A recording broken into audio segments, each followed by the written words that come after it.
नमस्कार मित्रांनो, मी container driver Anil आज तुम्हाला दाखवणार आहे की कंटेनर कसा लोडिंग केला जातो। या पद्धतीनं कंटेनरमध्ये मेडिसिनचे पायलेट असतात, ते आतमध्ये टाकतात। त्याला पूर्ण कूलिंगचं टेम्परेचर लागतं। हे बघा, हे आता आतमध्ये जातं।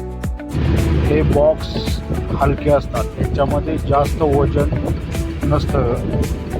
एकावरती 1-2 पायलेट असतात।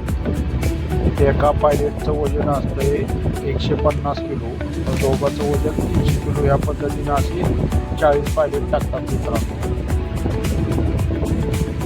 हे बघा, ह्या पद्धतीनं असं आतमध्ये घेऊन याला टेम्परेचर द्यायचं असतं। हे आजचं लोडिंग माझं पंजाबमध्ये अंबाला या ठिकाणी आहे।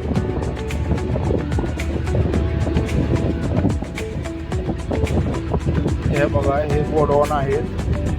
त्या गोडाऊनमध्ये मेडिसिनचं गोडाऊन आहे।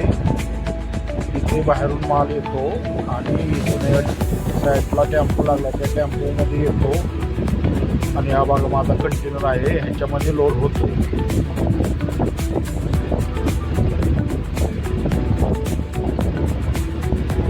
बघा, आता पूर्ण गाडी लोड झालेली आहे आणि माझ्या गाडीचा आता सध्या पूर्ण टोटल वेट आलेलं आहे। मालाचं वेट 4 टन।